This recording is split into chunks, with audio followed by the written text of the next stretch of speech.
ପିଲାମାନେ ଆଜି ଆମେ ଯୋଗ କରିବା ଶିଖିବା ହେଲା।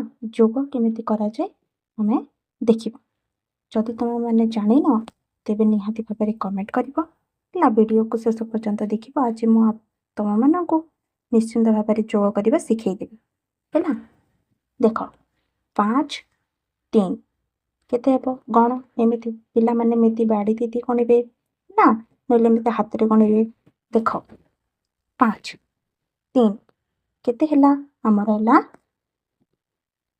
8 8 ହେଲା।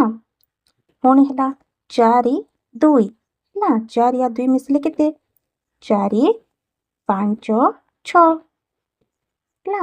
6 ଏଠି 6 ହେଲା। ଆଉ ଗୋଟେ ଆମେ ଦେଖିବା ଏମିତି ହେଲା।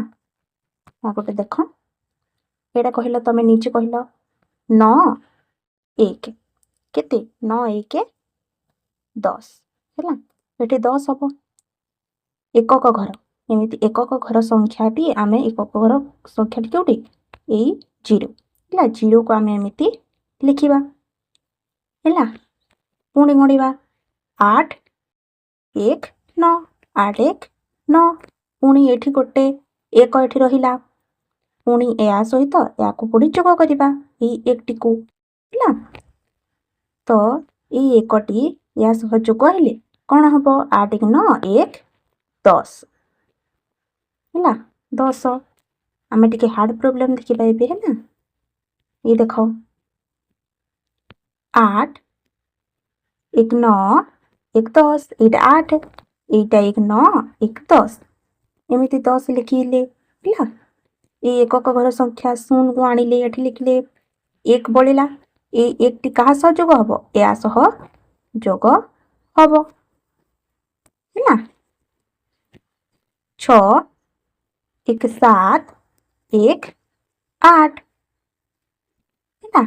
8 8 ଏବେ ଅଛି କ'ଣ 9 ଏବଂ 1 କ'ଣ ହବ 9 ଏବଂ 1 10 ହେଲା। ଦେଖିପାରିଲ? ଯଦି ତମେ ମାନେ ବୁଝିପାରିଲ ତେବେ ଠିକ୍ ଅଛି ନା। ଯଦି ବୁଝି ନ ପାରିଲ ତେବେ କହିବ, ମୁଁ ନିହାତି ଭାବରେ ଆଉ ଗୋଟେ ଭିଡ଼ିଓ ନେଇ ଆସିବି।